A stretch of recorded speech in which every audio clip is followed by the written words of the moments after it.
Hey, how's everybody doing? Welcome to the Sigma Lenny Show. We got a good show today, guys. We got some gentlemen here. They got a lot of wisdom, a lot of game that you can learn from them. So if you guys haven't already, hit the like, comment, and subscribe button so you don't miss any notifications. And right now, we're gonna let the gentleman introduce themselves. So we're gonna start with Mr. Leon. Go ahead and introduce yourself and let them know who you are. What's going on? What's going on? So, pretty much, just said it. My name is Leon. First government, Donald Murray. Reside in New York, Brooklyn, New York, for pretty much all my life. Um, Career basis, I'm a network engineer and somewhat of an entrepreneur. All right, that's what's up. We got tech in the house, y'all. We got tech in the house. All right, we gonna go on to Mr. Azar. Let them know who you are. It's basically the same thing. Name is Azar. Uh, basically, yeah, I know I'm in the fitness world and the hospital and stuff like that. So it's basically like Lee said, man. Grew up in Brooklyn all our lives and just got wisdom to share. I mean, growing up in Brooklyn, man, you would think we all got records. You know what I'm saying? Because typically that's what people think. So, that's basically what it is. And migrated to Delaware, man. You gotta grow up sometime, man. Definitely. Gotta grow up sometime. That's a fact. Well, that's what's up. We got fitness in the house, y'all.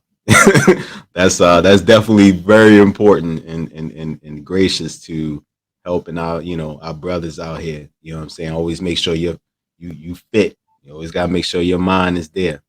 And that's good because that leads into my first question. So the first question of the day, where should men's focus be?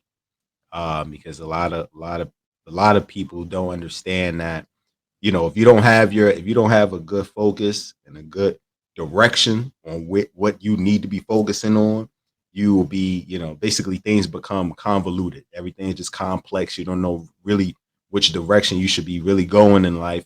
And there's some things that some of the brothers can actually gravitate to and say, you know what, I'm influenced by that. That might help me, especially when I've got to keep my mental and everything in the world is going on, especially what we got going on right now. So I'm gonna start. I'm actually start with Leon real quick. From your perspective, where do you think men focus should be? That's a tricky question. Is it? I'm a culture fanatic. So, are we relating that to black men or just the men in general? It could. Hey, man, if it's definitely if it's black men, definitely, or it could be general. So for black men, number of focuses that I think that we should be directed towards. That's definitely building a youth, and the youth means youth. Like starting at if you got kids from the age of one, preparing them for the life that they're about to live. For older men, it's a lot of different things. Like we were just speaking before the record, like entrepreneurship and supporting the black women, there's a lot of different avenues that we can we can choose with that. Um, for me to choose one, um, being self-sufficient would be an avenue that I think our focus needs to be on. Well, that's that I agree totally. Self sufficient, self reliant. You need to be able to basically have something together so you don't have so much of a dependence on Exactly. other resources because especially as to actually touch on the topic of black men, we have a lot of dependency on everybody else instead of us having a dependency on ourselves and being as much as resourceful so everybody else can come to us. If I know you guys probably know, but like one of the 48 laws of power says keep people dependent upon heavily on you. You know what I'm saying? So how can we take control of that power if we don't have other people dependent upon us? So I totally agree with you there. So we're gonna go to Azar. We're gonna ask you the same question, man. From your perspective, where you think men's focus should be?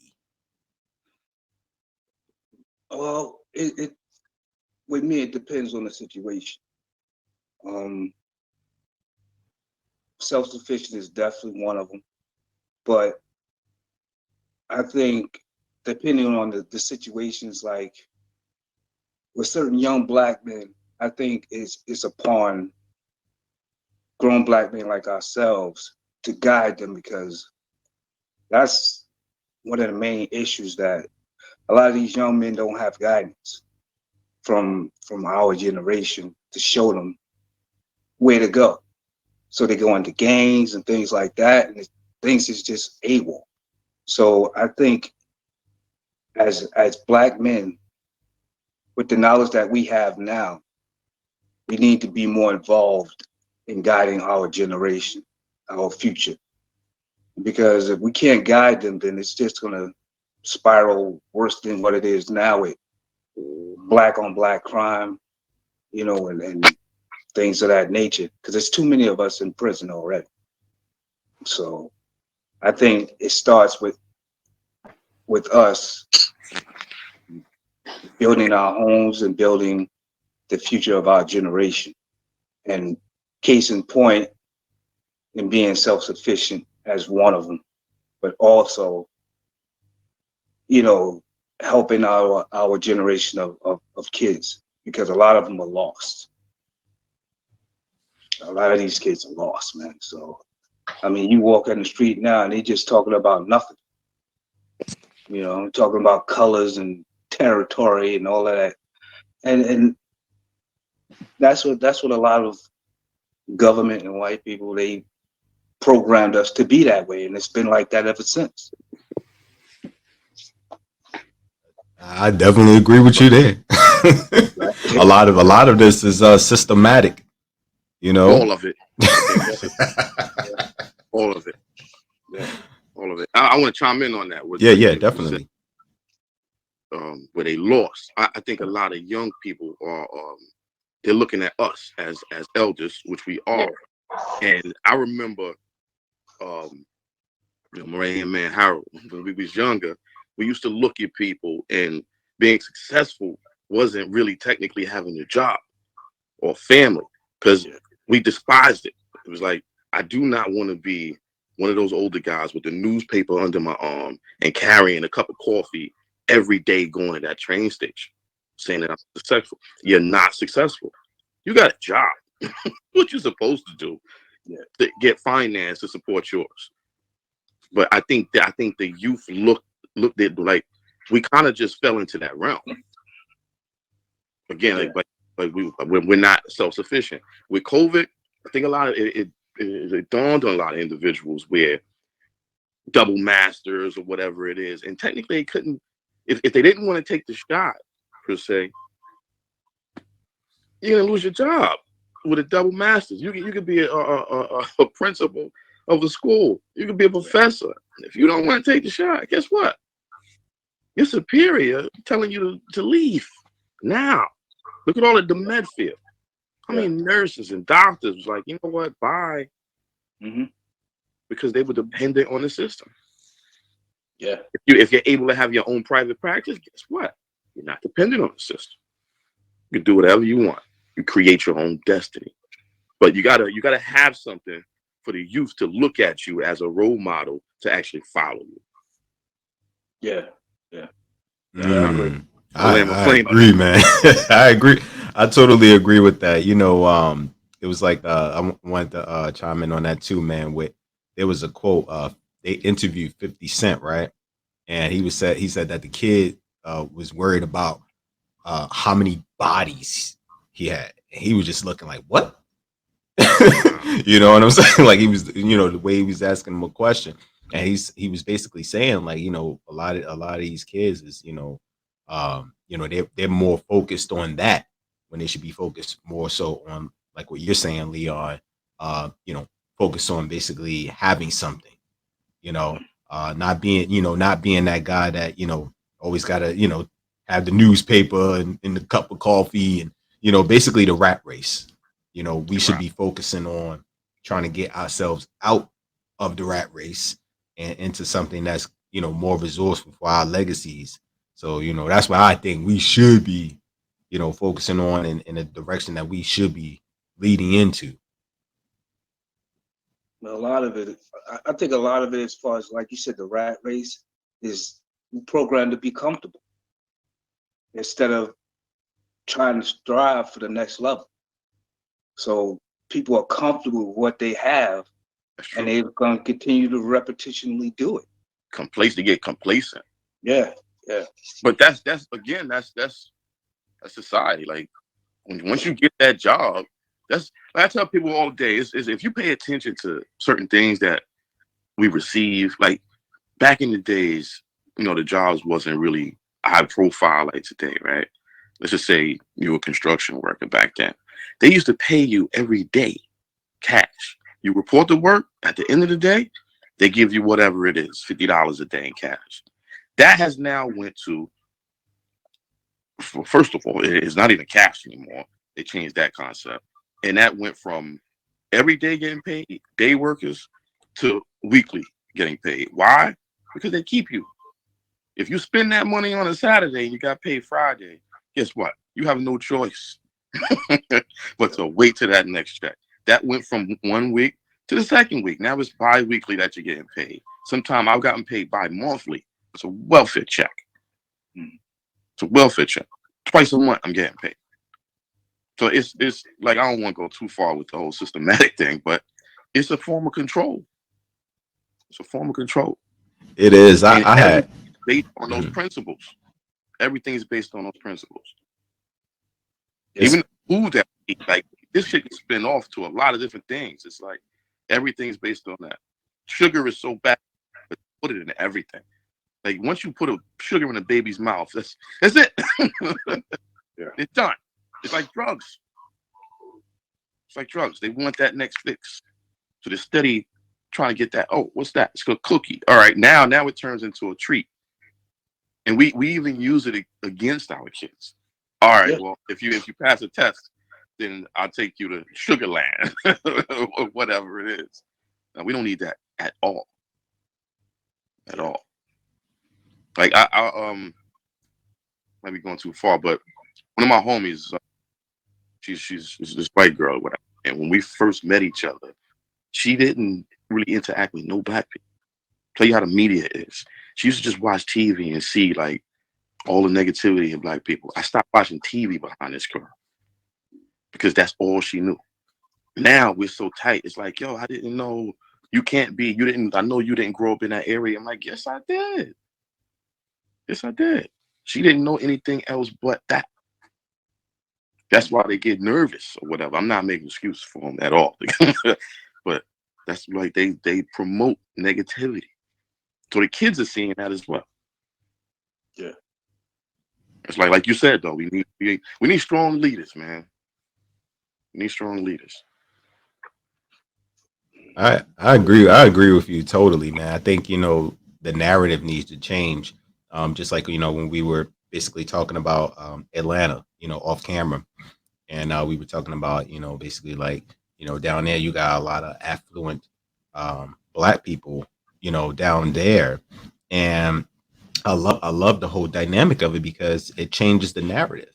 You know, like for Yeah. instance, with your friend, she, you know, she might not have been down there and see that. Oh shoot, you know, it's a whole different caliber of what I see on television. Right. You know, Right. it's not always, you know, man gun down or, you know, or robbery or whatever have you.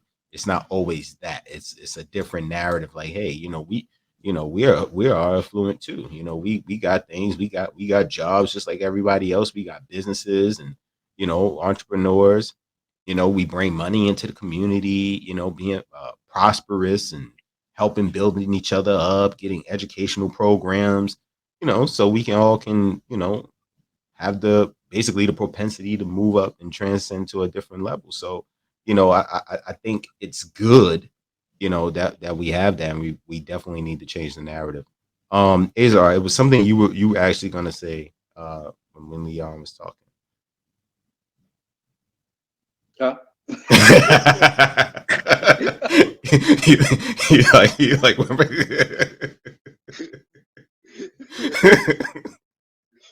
you're I think one of the problems is with kind of going off of what you said, Lee, is that people have, and not even just with black people, is that they see on TV certain things with different races, and they automatically think everybody is like that. Mm-hmm. You know what I'm saying? Like it's been people where they be like, "Oh, you from Brooklyn?" I'm like, "Yeah." "Oh, I know it's crazy over there. I know you did this, and I know you did that." No, you don't know. You can't. Don't stereotype me because I'm from that area. Stereotypes. You know what I'm saying? I mean, that's like me. That's like me saying that every white person is a racist, and it's not. It's not true. I mean, it has happened. Don't get me wrong. I would say they more than 9 out of 10 of them, if not 10 out of 11, well, 11 out of freaking 10 are privileged. Oh, I agree. Yeah, I agree. I agree. It's no doubt about that. I actually learned that from I was dating this white girl, whatever, and the dude I worked with, he was dating a black chick, and he was bugging out at work. I came in there, my first start at this last job, and I got a lot of experience with whatever, and I provided like no racism involved. I'm not a racist. I'm biased if you're biased towards me. Let me say it like that. And I love my history or whatever. But yeah, he was bugging out. He expected certain things, and he didn't have the smarts of it. Bro, I talked to her about it. I'm like, yo, I don't get his angle. I know he's not racist. I literally bring this shit back to her. I know he's not racist because he's dating a black girl. She told me personally, she goes, she was my friend. She goes, just because you put your dick in the opposite fucking sex doesn't mean you're not racist. I'm like, wow. And clearly, he didn't realize he was, but being privileged and expecting something because of his race over another man, racist. Yeah. Right. Like people don't understand. Like they even like us doing that shit to ourselves. Like one of the guys when I was manager, he was pissed off at the assignment that I told him to do. And his reply to me was, did he say I'm not doing that? He told me that I'm gonna have to help him personally.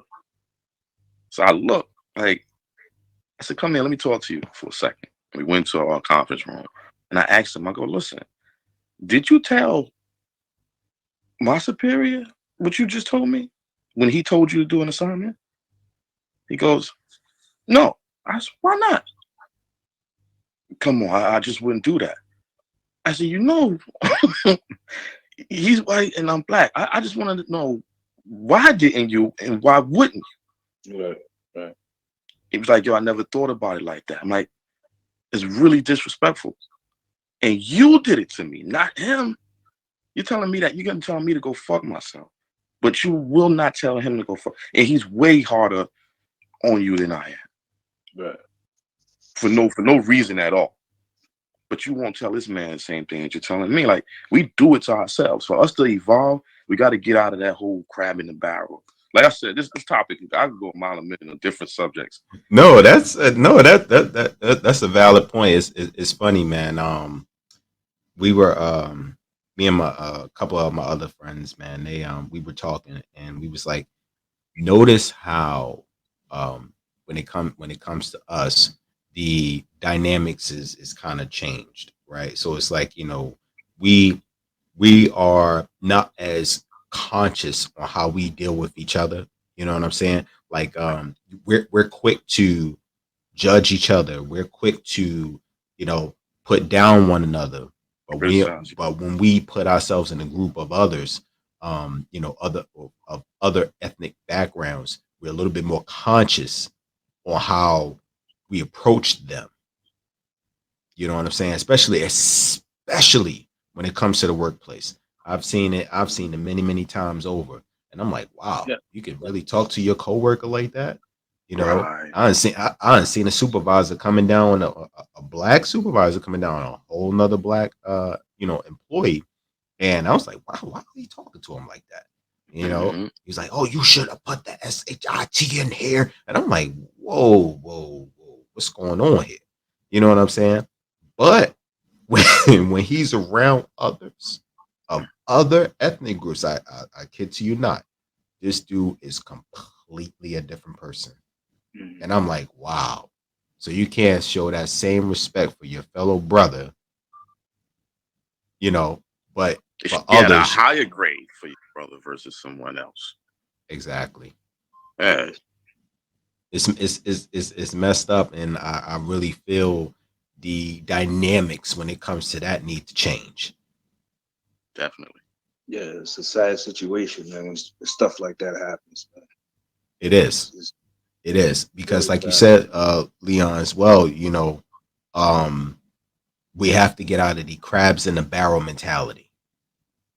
If we are really trying to work together and create a culture based upon a strong foundation, we literally have to do the basics.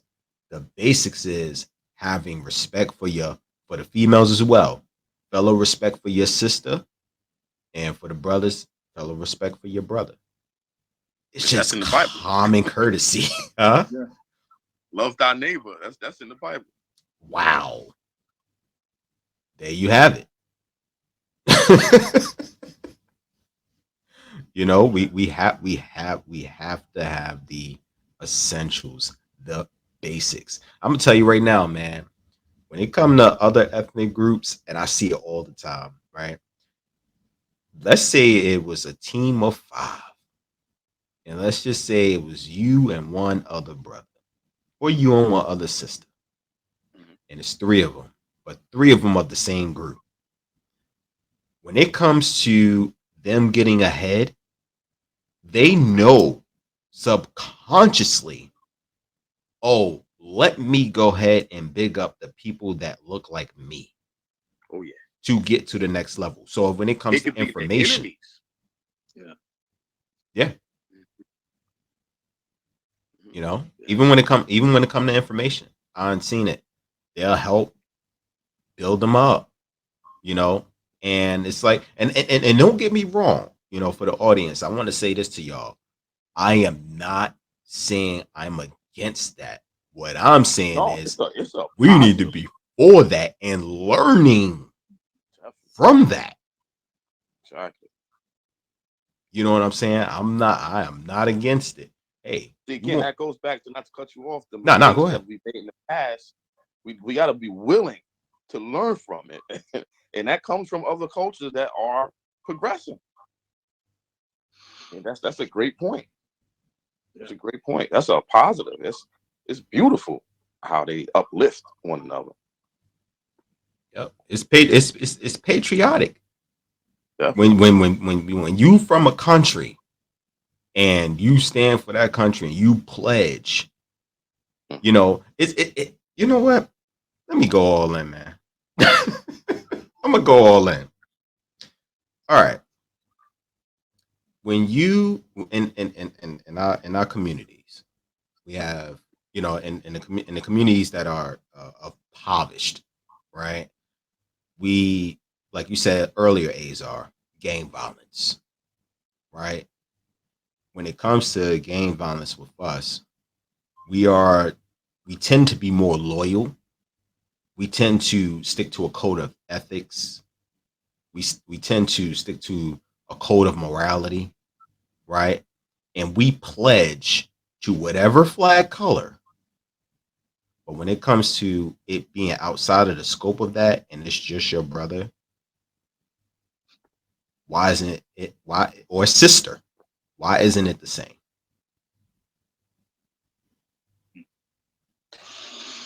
That's a crazy question. Good That's, question. wow. I'm just wondering why.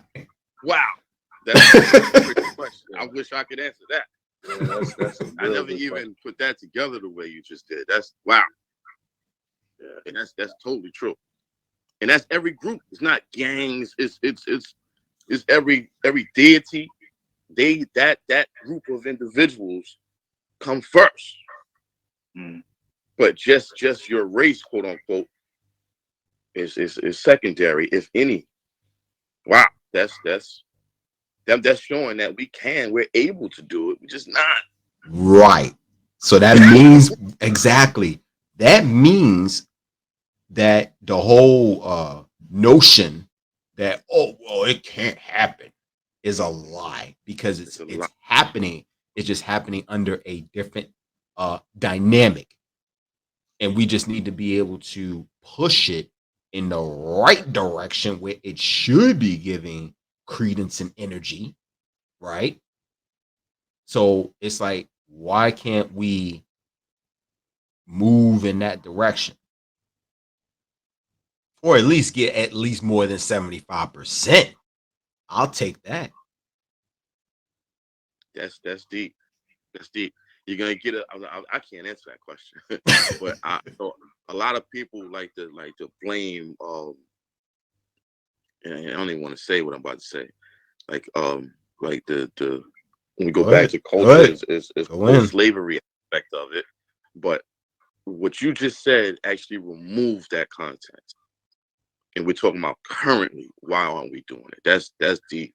Wow. You even act like included gangs and yeah, that's. I wish I could answer that. Yeah. Yeah. I Mm. mean, I mean, it's like certain I things mean you that's see just every how day, it but you is. don't really think about it until that question is brought up.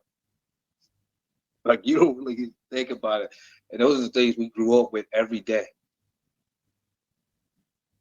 The dedication, the loyalty that we have to things that really shouldn't matter. Right. We give our lives for it. Yeah. Wow. You know what's funny, man? Azar, this is for you too, man. Um, when you see a lot of the guys like in fitness and the fitness community, because the fitness community is very broad, right? Now, when it comes to our brothers and sisters, like you said earlier, Leon, like it's not just gangs, it could be anything. But in the fitness community, we seem to stick together there as well, right? So we do have, you know, we do have that camaraderie, right? So when we are in the fitness community, it's like, oh, okay, I'm gonna go ahead and do some chest workouts. I'm gonna go and I'm gonna go ahead and get my biceps strong. I'm gonna get my triceps strong. On my legs, I'm doing a leg day. And I think they'll like if we have more things like that that's on a positive spectrum, I think it will ultimately help to cultivate and move us in that direction, possibly. If we have more things like that, like in the fitness community, and really pushing that, obviously you can't be lazy because fitness is no joke. I will say I've cheated some days and it's be like, yeah, it's cheat day from 1 day to 2 days, 3 days, it becomes a whole week. So I got to get back into my game. It's definitely a discipline. Discipline, that's what it is. Speak about discipline, though.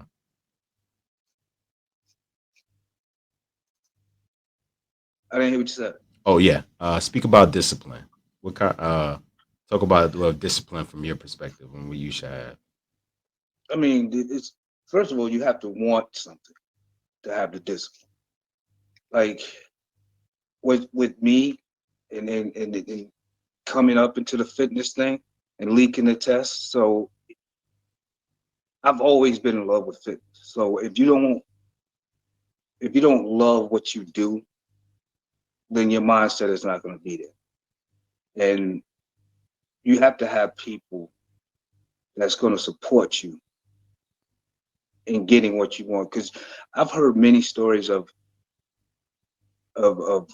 could have been future Hall of Famers and things of that nature, and people didn't support them, and they got all the athletic ability in the world, but their mindset was broken because of the environment. Sadly to say, that's what it is.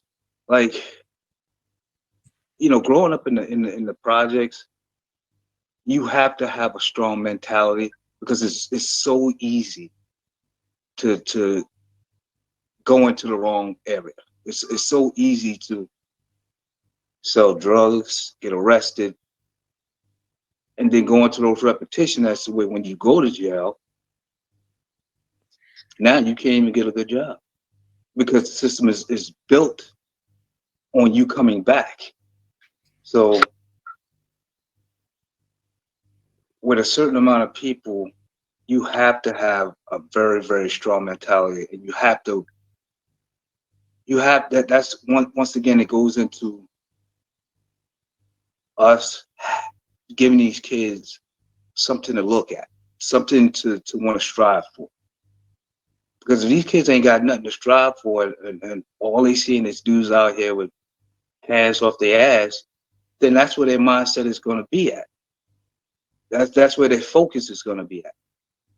And they could have been political powers.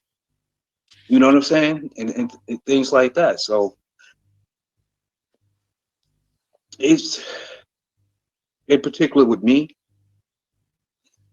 you have to have a motor, and my motor was seeing early days of Lou Ferrigno and Bruce Lee, and that's what brought me through. So if you don't have anything or anyone to focus, to pull your mind into there, it's very difficult to get your mind right. It's very difficult to. That's why when I used to go to the parks and work out, and these little kids would come up to me and ask me questions, you have to motivate these kids, because if you don't, then that's what leads to them being rebellious. That's what leads to them going out here and robbing people, because they have nothing. Like, for instance, I don't know if you guys have experienced, but when you have somebody that you admire and you look up to, and they just shoot you off, that should have kind of, if you're not strong, that should have destroyed. Definitely. That shit will destroy, because you're gonna be like, yo, for example, if I was looking up to Lee, well, we looked up to each other. That's what got us through. So if I was a young kid and Lee was my elder, and I would be like, yo, Lee, how is you doing this? How is you doing that? And Lee told me to get the hell up out of his face. I'm gonna be like, yeah, what the fuck just happened? Right. And you're not gonna do it again. You're not gonna do it again. And then you're gonna have that anger in you, which is gonna be towards a negative area now. And it's gonna be towards everybody. Yeah. When you finish. So it's that strong mental. You could have it, but it can be easily turned if you don't have any positive role models out there. Now, if you don't have any positive role models out there, you can go into gangs, you can go into drugs, and that's where your mindset will be. So it's very important to have someone to pull you out of that. Well, that's why, watching these sports things, just to get these kids' minds focused on things like that. So I think to have a very, very strong mentality, and it's with a very few people like me and Lee, with the environment that we grew up in, to stay on a straight path. You know what I'm saying? Because if you don't have those, because a lot of people don't have that strong mentality. So I think you need to have someone to look up to give your focus there. So the strong mentality is it's not for everybody. So it depends on who you have backing you up to help mold you to have a good a great mentality. So, like with Lee, and Harold, and a couple other people, we kind of motivated ourselves. And a lot of people don't have that. So it depends. It depends on who you have around you. Because people will tear you down, and you could have motivation, like I just said, for example, you could have great motivation, but if your idol or somebody throws you down, or somebody constantly telling you that you can't do something at a young age, you're going to believe it. And then, it's really going to be screwed up then. So it depends on who you have around you. That's why I say it's very important to have a role model, and for the elders to give that knowledge when they can. So that plays a very big part. Man, I strongly 100% agree. Strongly 100% agree. Definitely. I got an answer. We're gonna go to A's Leon. You just totally opened my mind, Azar, with that one. I totally agree too.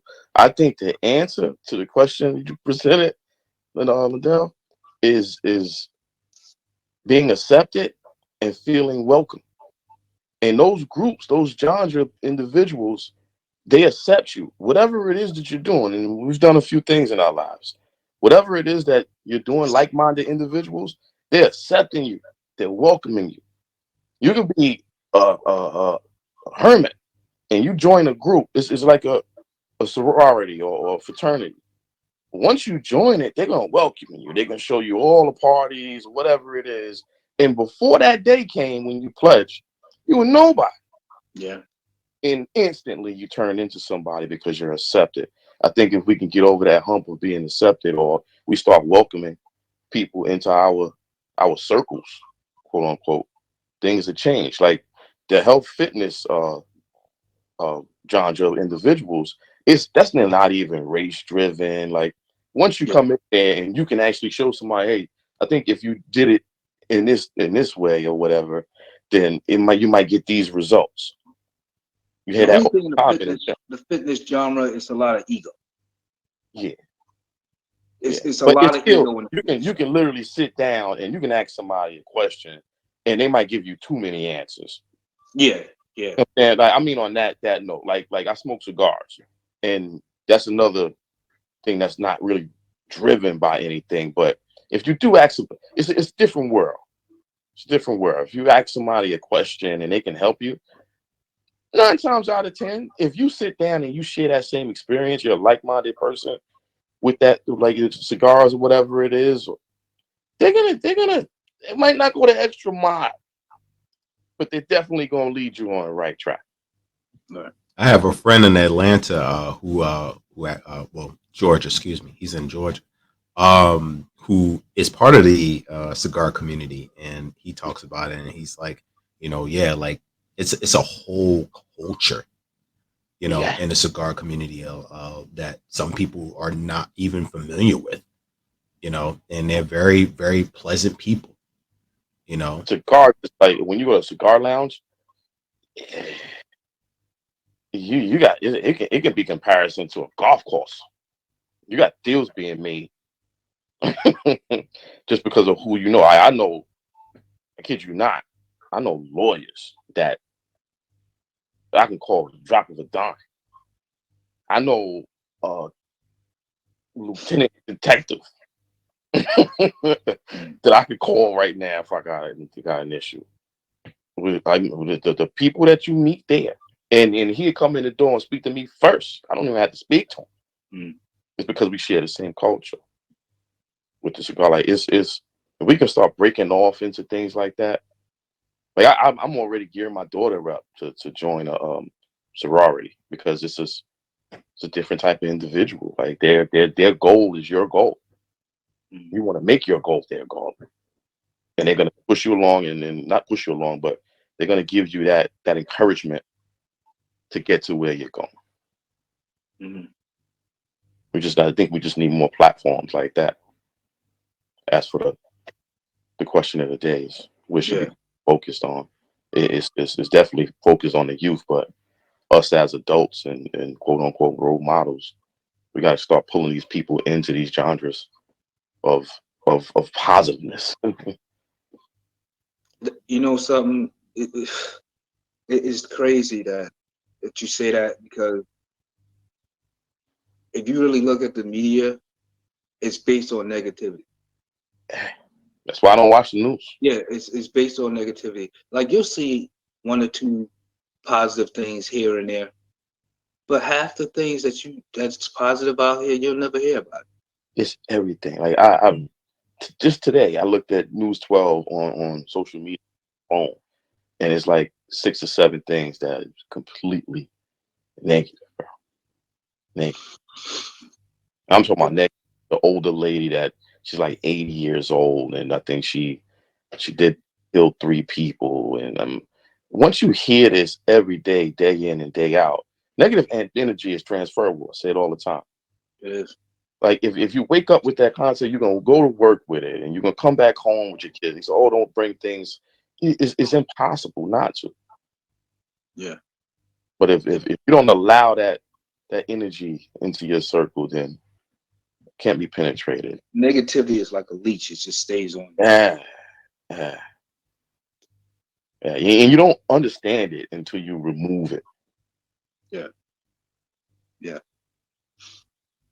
Like you actually try and start an argument with you, and if you're not entertaining it, you'll start. You'll laugh at it. Well, you know what? I think I'm gonna talk to you later. Yeah. Other than that, what's the Right, response that's to an it. argument? Like, you're gonna retaliate. Mm-hmm. Negativity equals never ticket. Yeah. Simple arithmetic. You're gonna get the same energy that you put out. But if you don't entertain it, you can't penetrate.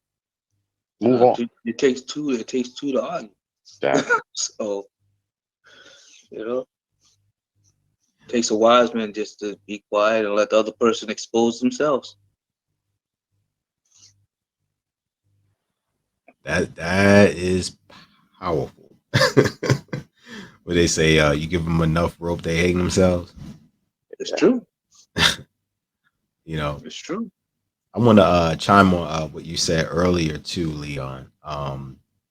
The platforms thing, right? So I think, chiming on you too, Azar.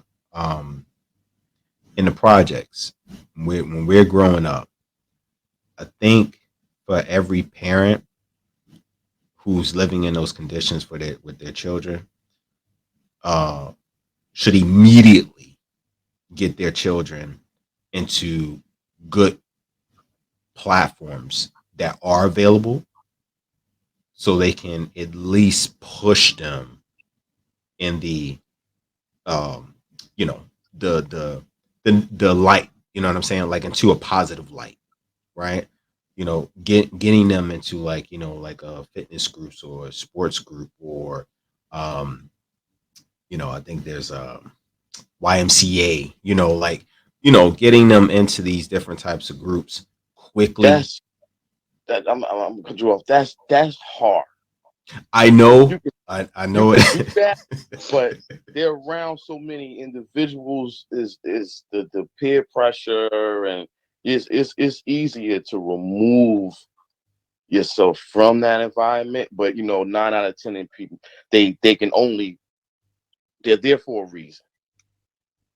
They're there for a reason. That's it's a major challenge.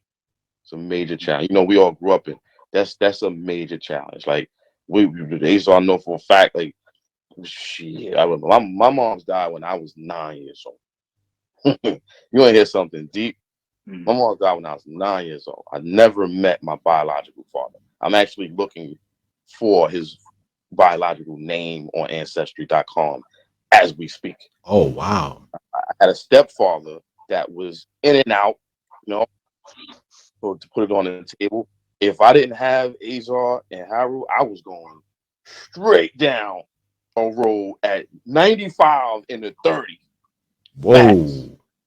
If I didn't have these dudes to pull me back on track, I don't know what would be today. Period. Yeah. Yeah. Period. And it wasn't peer pressure. It was just life that I was Mm-hmm. like. Then they say you're not in control of the cards that you're dealt. When people say it was all written, there's truth to that. I didn't ask for that to happen. Yeah. I didn't ask for me to question certain things. You know what I'm saying? Like, I questioned God when I was younger. I definitely know it's God, because if I didn't have you, who knows? Yeah. Yeah. Who's to say? Who would have known we would have been friends? First of all, there's a lot of people in 108 that I'm not friends with.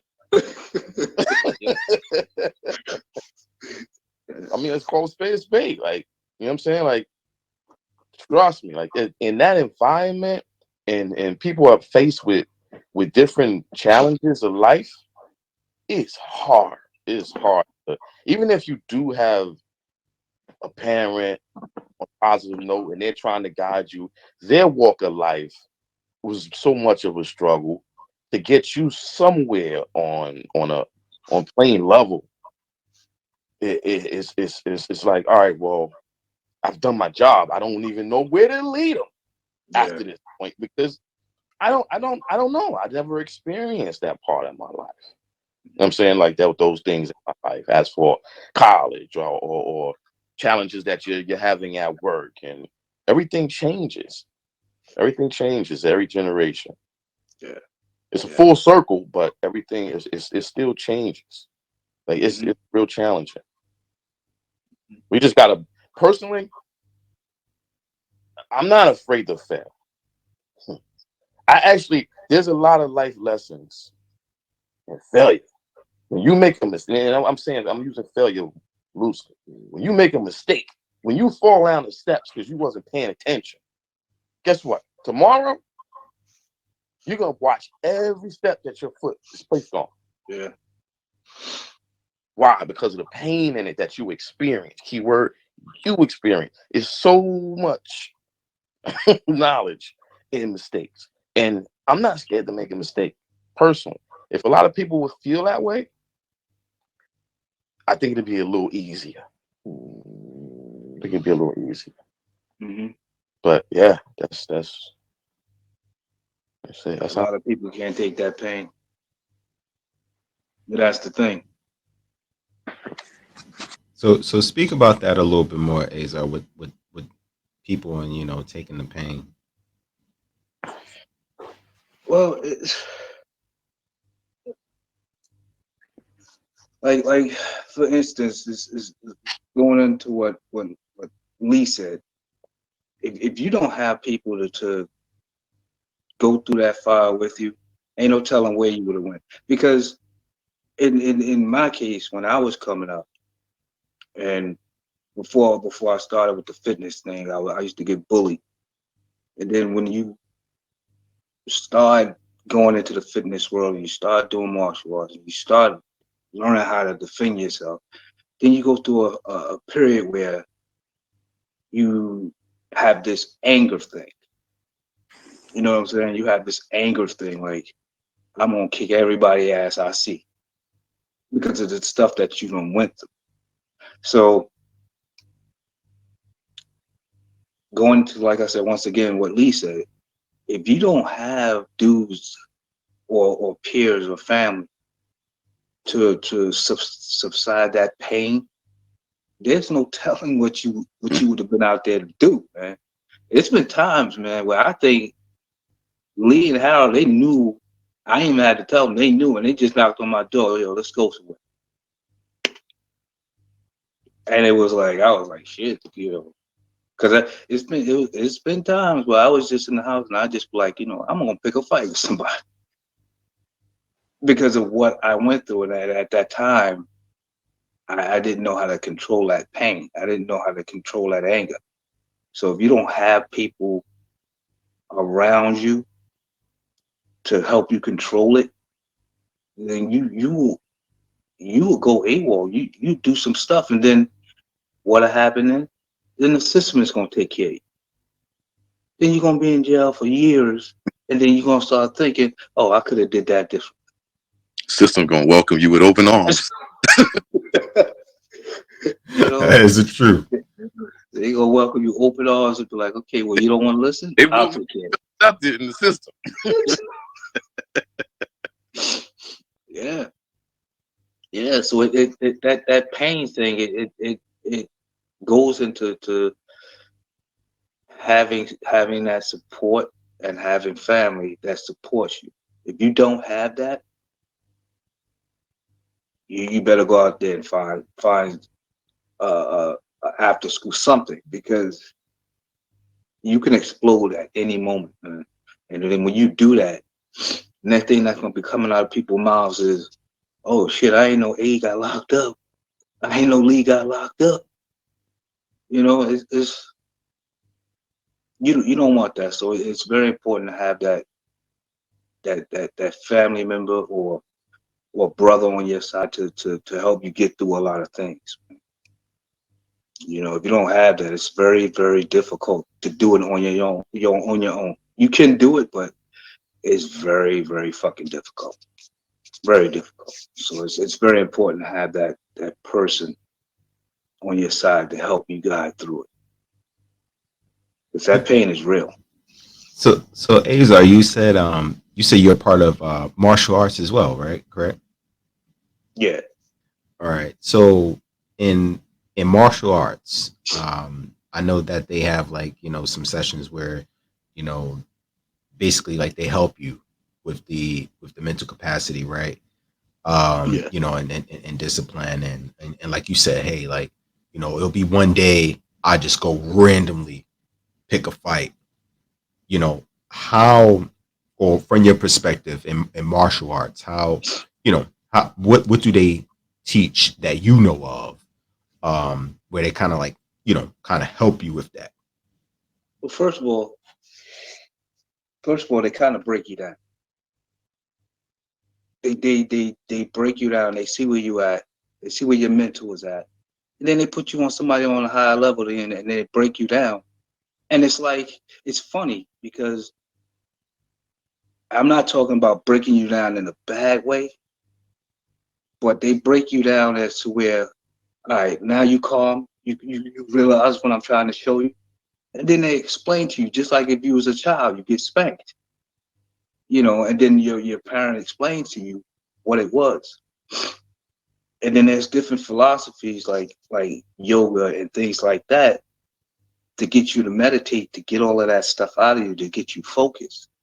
But if you're in the martial arts world, they you get humbled first, and then you get molded into uh, a complete martial artist. And what I mean by complete martial artist is, a lot of people think that martial arts is just punches and kicks and things like that.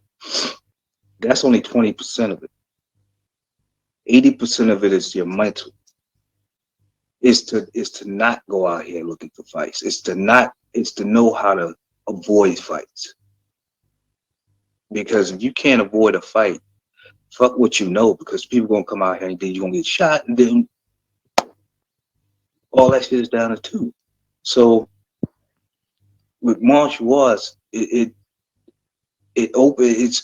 martial arts is everlasting. What I mean by that, there's 1,000 variations to one style, because everybody's coming up with a different style. And you in martial arts, you're always a student, always. So don't believe that shit when you see grandmasters and they just sit. No, you're always a student. And by you being always a student, it humbles you, and it calms your mind. So with me, with the martial arts, it made me a lot calmer, and my wisdom as far as going out here and being aggressive has changed totally.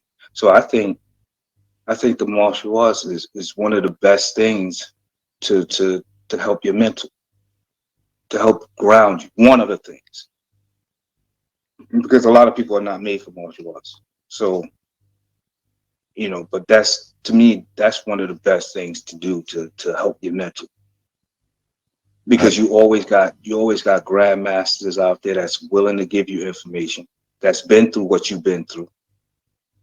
It's not just, and like Lee said, you meet many different people that's gone through what you went through.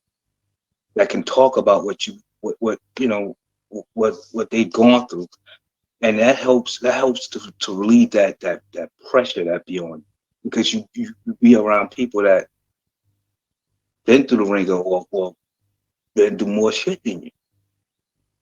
So when you hear that in the martial arts, it's like, and then in the martial arts world, it's so diverse. It'll change your mindset, because you'll meet an Asian person, you'll meet a German person, you'll meet a Russian person, and they'll be like, "Yo, I admired you. I seen your video. I admired you," and stuff like that. It just carves, yo, man. It's a whole nother world, man. It's a whole nother world, and for me, it did me a world of good, because my teacher, he broke me down first, and then kind of remolded me, and that's what got my mental into a very calm state.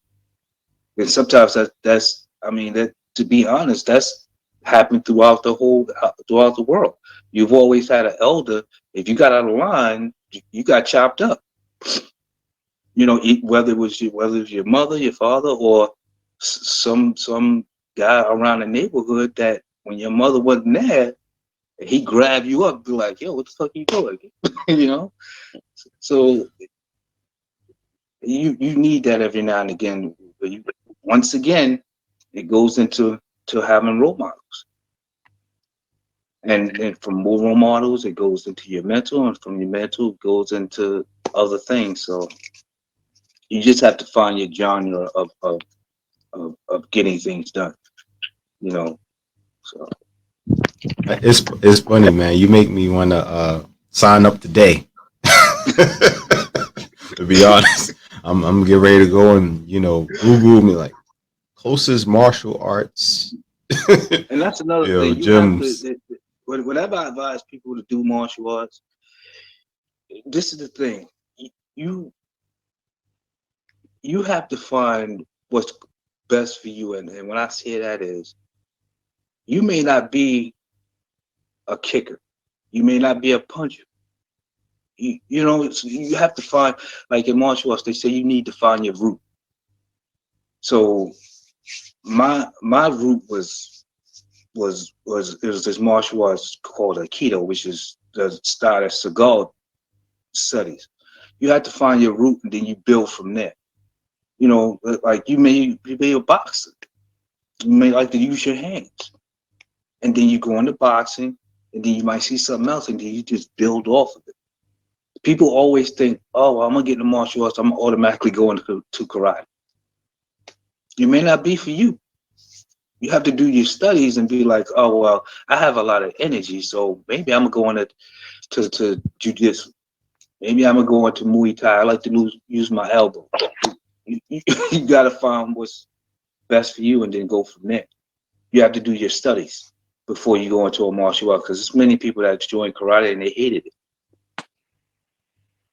Yeah, I actually, when I was younger, I was influenced. I came home after my second practice, and my uncle goes to show me what you learned.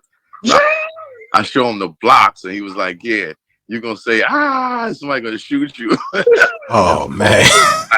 It completely discouraged me, and I did not go back. Yeah, Correct. yeah. Wow. That's crazy. Yeah. Be like, yeah, karate chop. Be like, Yeah, nope, yeah. that's a no go. So Yeah. it was some Azar, you mentioned earlier too, man, in the conversation along those lines. When you was talking about, like, hey, what are you doing? The child getting disciplined, right? I think that's kind of missing too in modern day, right? In modern day society, a You lot of can't. people are now scared to discipline You others. can't.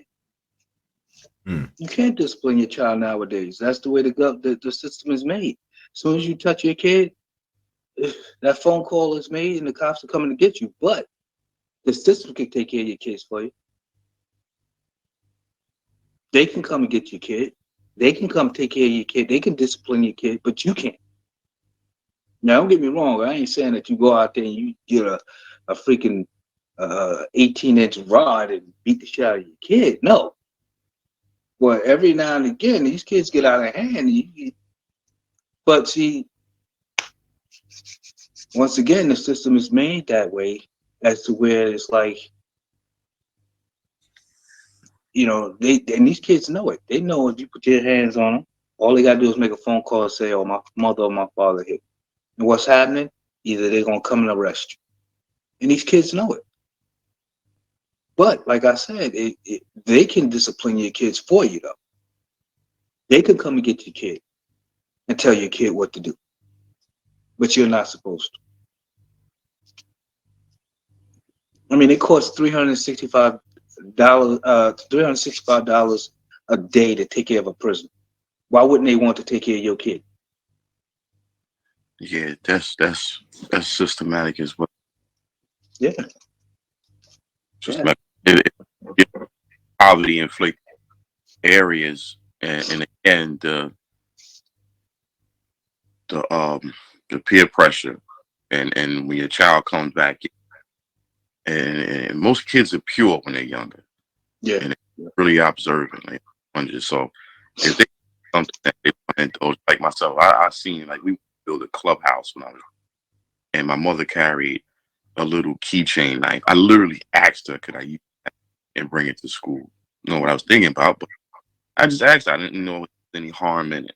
Most kids are somewhat on that realm, but the influence is hard for a person that they're looking at someone that's in a negative content as a role model, and then they're coming back home and you're trying. Yeah. Yeah. Just they're going to school, and the school is saying, asking them every day, Mm-hmm. did your parents and you will overdo it and hit you? And yeah, I don't agree with none of that. But that's why a lot of these students are knocking out these teachers. it's no respect. None. It's no respect. That's to be honest, that's a double-edged sword. And they're pushing the whole. They did that when I was younger as well. Like it started with the hypertension. They wanted to deem the kids as, and again, it's systematic. It's systematic. That's to be honest. But let any school, or that's another. Let any school you as anything, Mm-hmm. like ESL, this other stuff. I mean, sometimes you have to do it. You have to be a child, and no, I don't. Once they deem you, it's money in that. It's money in that. Every school they give for special education. It's again, the system is not set up. Mm-hmm. This is seems like the system is warped. It's very well. You know, Very well. seems, That's another spinoff, like the schools and like the charter schools. I'm big on with parents and home school their kids. Or, like I'm for a lot of that. For a lot of it, that child finance and everything else that they need in the real world to survive. It's the system is just not set up for us. Mm-hmm. That's what's gonna happen soon. A lot of private schools that these people are gonna. There's a division right now. It's rich and poor. There's gonna be no more. Mm-hmm. so it seems like it's going to be like a sense of classism. Yeah, we already have it, but it's just more streamlined. Mm. Like I can clearly say I'm middle class. Shit, I'm upper middle class. Don't look, but that's that I'm poor. When they got identified the rich, poor. It's funny that's kind of like the topic now. Like they're saying that there's not going to be any more middle class. It's going to be either rich or poor. Mm-hmm. I seen it with the pandemic, and that's when I was saying that you're dependent on the system or you're not. If you're not, you must be rich. Your money can hold you to a certain amount of time. You can wait it out, and you're comfortable with it. I cannot do that. Not yet. Mm-hmm. I gotta go to work. So whatever that man tells me to do, Yeah, I'm gonna have to do. Mm. You know what? That Yeah. that's actually pretty interesting too, because it's like now it kind of gives the definition of what really rich is and what really poor is. You know what I'm saying? Like once you going through the storm will tell you where you really are, mm-hmm. which is what has been proven through the pandemic. A lot of people didn't have, a savings account to sustain them for an extended period. Some people had to still try to find means of a way to work to keep bringing money in. A lot of people were, maxing out credit cards, getting in loads of debt, pulling out loans, taking out HELOCs from their home, and their mortgage to be able to, sustain them for a period of time. You know what I'm saying? So, yeah, to me, that kind of gives the real definition of whether you rich or poor. Yeah, tough. Yeah. That actually brings me into my next question, guys. Um, when is a good time to leave a job or stay? It's a good time to leave a job. Or stay? I know that's Yeah, I never thought about that one. That's an easy question. You wanna know why? I got an answer for that because I seen my younger cousin do it. And when he did it, I was like, you know what? You did exactly how we're supposed to actually work for these organizations. So what he did was he started his trucking company, and he's doing very well with it. He wanted to control his own destiny, and he was working at I think it was a furniture distribution place, and I don't know what his position was, but he worked there, understood I'm saying the basics and the workings of the business. And from there, he went on to work for a trucking company and he understood how that part of it worked. And he started his own private business. So when I would say when we start these positions, we still supposed to have a goal. I think we lose that concept and we think, okay, I got a job now. There is no end point until they create that end point. We're supposed to have an expiration date set for ourselves as well. Yeah. Like my goal right now is to work 4 to 5 more years so I can clean up my debt and buy.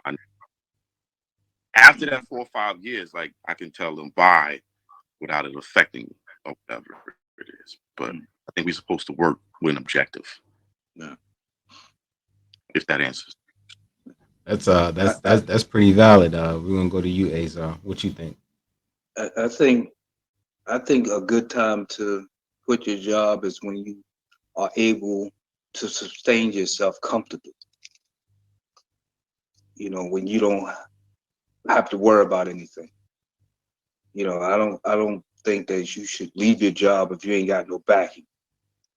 You ain't got to back yourself up. I don't think you should leave your job, but I think if you're able to sustain yourself comfortably, or you have a very, very good nest egg, as to where you don't have to want, by all means, yeah, live your life.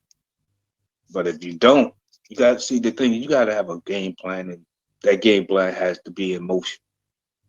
So if you don't have that, I wouldn't advise it because you're just setting yourself up for failure. Not everybody can just leave a job and be like, okay, well, I'm gonna just go for my dream. But like Leon said, you got kids and shit.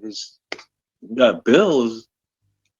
I have faith in the Lord and everything else, but you got to look at certain things that He's giving you. He's giving you a job to sustain yourself. So if if you can't, like I said, if you can't sustain yourself without a job comfortably, then I think that's the only time you should leave a job is when you have a good nest egg as to where it could keep you afloat for a good 4 or 5 years. As to where you decide you know what you're going to do after. But if not, I think, better stay on that grind. I agree totally with both of you. You definitely should. You shouldn't just leave an opportunity that was given to you. Um, when you don't have a means of being able to sustain yourself. You know what I'm saying? Because obviously that proves, through the pandemic, it was rough, really, really rough for a lot of people. And people just didn't know what to do. They didn't know, like, oh my God, what am I gonna do? I'm gonna lose my home. I'm gonna lose my car. You know what I'm saying? I don't even know, where my next meal is coming from. Except for some people, like it got crazy. Yeah, it was. That I had to go to work because I was an essential worker, and it was like a ghost town outside. yeah. Literally, if you got caught outside without a certain piece of paper, you got a $500 fine. So Yeah. it was rough. That pandemic was rough. Yeah. People were so dedicated not to take the, but they're not dedicated to start anything for themselves, so they can profit. Yeah. If you put that much energy into yourself, forget about it. You got the world is your oyster. Like you can But make you it. know something too, Lee, that's another big problem. People don't want to ask for help. Yeah. True.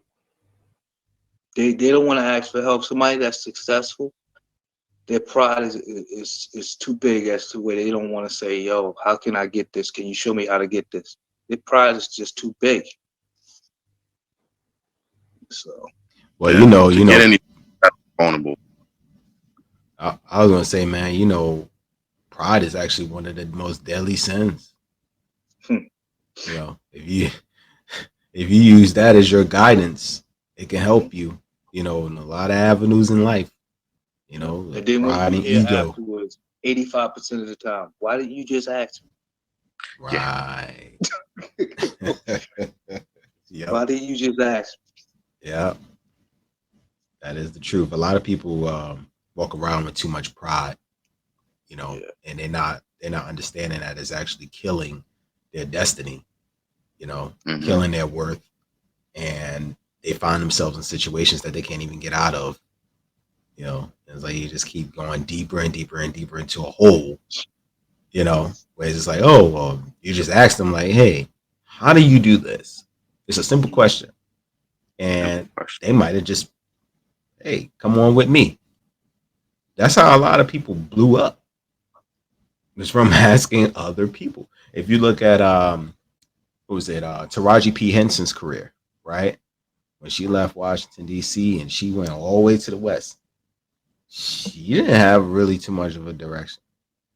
But she went over there with almost no money, right? And then ended up, getting into a better situation. Same thing with forgot the lady name with Kevin Hart. And Kevin Hart actually helped her, and she didn't even really want the help. But she said this man insisted on getting me, the opportunity and helping me to get where I needed to go. Mm-hmm.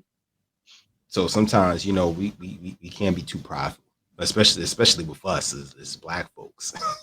Our pride can get real big. It's too prideful, and people don't have real patience. big. That's most of the people that made it. Actually, that's the story of more than half of them. Yeah. They had nothing. It was on their lowest. Yeah. Mm-hmm. Yeah. Someone else that assisted them. They didn't assist. Yep. Steve Harvey living out of his car. Right. Yeah, that's the story of numerous stars, right there. Steve Harvey, Tyler Perry. Yeah. Yep. Yeah. Yeah, say Tyler Perry was home too. Yep. Yeah, Tyler Perry. He was living out of his car too. Right. He was living homeless. I think he said he was looking out of the trash Mm-hmm. at one point. So he was on the low, and now this guy's what billionaire now? Damn Billion. near. Yeah. So imagine, Well, he's probably a billionaire now. yeah, Gotta be. to do Chris Gardner, that Will Smith played with in The Pursuit of Happiness. Mm-hmm. Same thing with him. He was in the restroom. He locked the restroom with him and his son, and they were sleeping on the Yeah. floor. Yeah. Imagine. Compare your worst day to that. Yeah. Mm. What? To about humble. Woo. Yeah, Mm-hmm. I think. What they say? They say patience is a virtue. Mm-hmm. Humble is a virtue as well. Humble yourself and never forget where you came from, ever. Because it's just as quickly as you go up, it's just as quickly as you can be brought back down. Down faster. You ain't lying about that. Way faster to lose something versus actually obtaining it. Yep.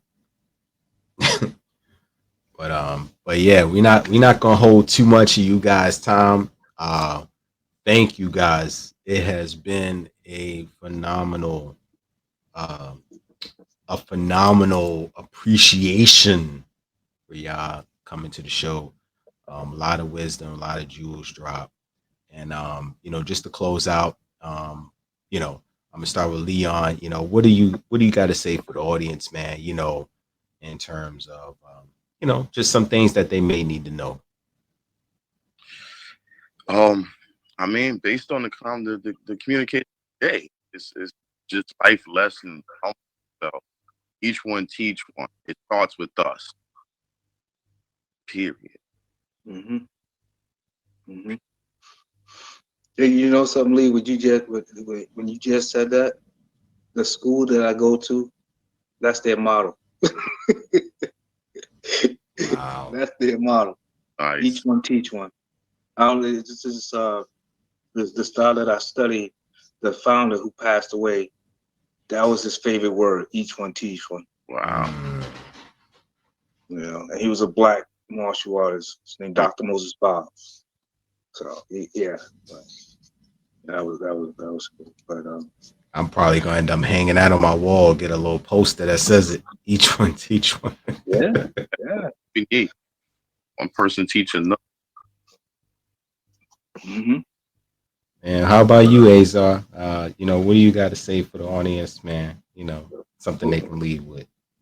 Well, first off, I want to say thank you for having us on here to share the wisdom. So that was cool. I hope you invite me again. Yeah, definitely. But, We're gonna have both of y'all come back up, man, for sure. But yeah, we touched on some deep stuff, and I just pray that the motivation don't stop, and we continue to motivate each other and build each other, and as Lee said, each one teach one, and hopefully one day everybody don't see the color, and we just be as a people and lift each other up. So we still got a long way to go, but I know we getting there. Yeah. As long as we keep, building and having conversations and connecting and showing, especially, I'm grateful. First and foremost, I'm grateful to even have, a show, a podcast now, as we moving more so into like Black independent media, and I think that it helps from everybody to be basically watch us, even other ethnic backgrounds. Like I have other ethnic backgrounds that watch my show as well. I have a lot of Black folks that watch my show, and in a lot of outside of here, they don't know that this goes on in our community. And once we start voicing our opinions and saying, hey, like, hey, this is happening to us, this is what we want, this is where we're trying to go, they try to help. Like if we go back to who was it? And Martin Luther King and the Million Man March. He had other people walking with him. Yeah, white Oh, folks definitely. walking with him. I I mean, he think was it was for equal right. Azar, you had mentioned it, right? It was what was the candidate that ran for president, the other candidate during the time was it's not McCain. Who was the other gentleman? I think it was running up Uh, against I think it was running up against Biden and Trump during the time. It was another candidate. he's running up against Biden and Trump. I know they're gonna hurt me if I don't remember this I, guy's name. Oh yeah, Like you don't know this guy? I completely forgot this guy's name. I apologize, audience. it's a black guy. I think I know you're talking about. Yeah, the white guy.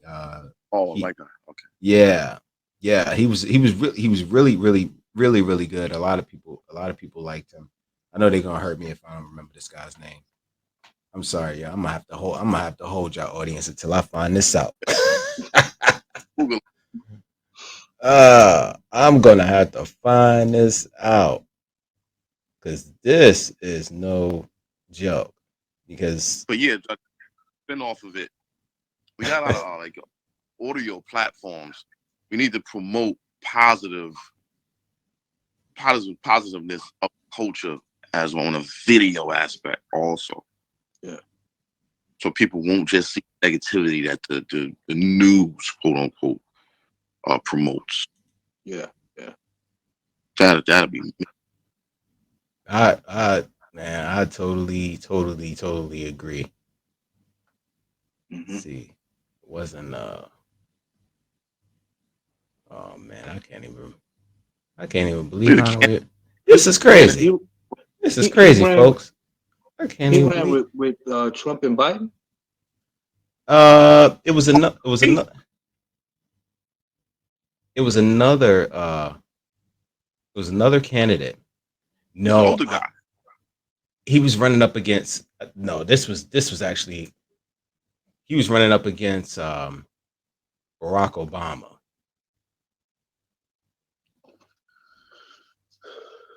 Still can't remember it, can we? I am not gonna leave the show, y'all, until I find out this guy, who this guy is. I can't even believe I don't remember this guy. I Bernie know. Sanders. What's his name? Huh? Come on, Bernie Sanders. Oh my God! Yes. Jeez. Oh yeah, yeah, I'm yeah, up yeah. here. Bernie I'm up Sanders. here searching and searching and searching. And I'm again, like, the older guy. Bernie. Yeah, yes, golly, Yeah, yeah. Bernie Sanders. Yes, that guy. Yeah. Yeah, he was actually he ran in the I want to say it was the Million Man March. Mm-hmm.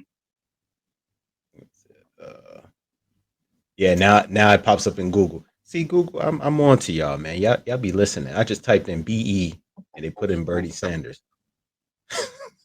Google brother, bro. Let's see. They say he ran Million Man. I want to say he ran the million. Bernie really political. Yeah, is on like for a few things actually. Yeah, yeah. Yep. Yep. It looks like He he did. he's Yep. what in his 70s, right? Hmm? Bernie, he's in his 70s. Yeah. He's Might be 1941, September 8th. Oh wow, yeah, he's in his Yeah. 70s. American politician and activist who has served as junior United States senator from Vermont since 2007. They were concerned about his health. yeah. At one, Yeah, that Yeah. was the major thing. But they're saying I the same think, thing about Biden right now. yeah, I think Barack was the youngest one. Yeah. Mm-hmm. Yeah. Yeah, he was. Yeah, he was the And I think who was the second youngest? Clinton. Shit, Kennedy. Well, yeah. Oh, JFK. Yeah. Yeah, He was JFK. young. JFK. Oh, I didn't even realize this. Let's see, Dorothy Sanders. His mother was born in New York City, y'all. Mm. Ain't that something? Mm. Oh, himself too. Bernie Sanders from New York. Yeah, Yeah, I he's heard he was from New York. He was involved with a lot of New York stuff. Yeah. the civil rights movement and stuff like that. He was Right. Right. So, yeah, man, jumping back on that, man. Yeah, we had other races of people um fighting for us. Yeah, it says was active in Bernie civil rights movement rest as a student that the protests. with Bernie. Yeah. Yep. Yeah, it says was active in civil rights movement as a student for the Congress of Racial Equality Corps. Right. Yeah. Yeah. So Yeah. The rest of it. it's interesting, man. I applaud the people who's basically trying to help us out. If you're not, I mean, hey, nice life, but we trying to move in a good direction. We basically trying to get our shit together, right? Mm-hmm. For the better, whether it's for the better or worse. Um, we need to strive to change the narrative, you know, to make an impact, to help some of these young brothers get out of these streets and sisters and move them into a better light. Now, it's going to be hard. It's not going to be easy. Nothing like this is going to be easy. But I think, as long as we keep building platforms and building communities and building things that they can be a part of and, create, basically, it's how you advertise. What are we advertising? Are we advertising good and positive things that's not going to put us in harm's way or danger? If we start, promoting and advertising better things that we can be a part of, because let's face it, everybody wants to be a part of something. You know, it don't matter what color your skin is. A lot of people want to be a part of something. Whether it be a sorority or whether it be fitness or whether it be, just basically anything, even educational. Like even in the educational space, there's many different groups of people. You got the geek squad, you know. It's different. Like you have a lot of different people, and there's different cultures, different colors of skin in any of these spaces. And just people just want to be a part of something. But I feel like in our community and culture strongly, if we start promoting these other spaces and saying, hey, there's other means than just the streets, you know what I'm saying? Then we can move our culture into a better light and make a stronger impact in society. So that's what I gotta say on that. But I definitely appreciate our guests here today. If you haven't already, hit the like, comment, and subscribe button, guys. These two gentlemen will be back up on the show. So you definitely want to hit the subscribe button and the notifications bell so you don't miss that update when they do arrive on here. So I'll catch you guys on the next one. This is the Sigma Lenny Show. Peace. All right. Peace.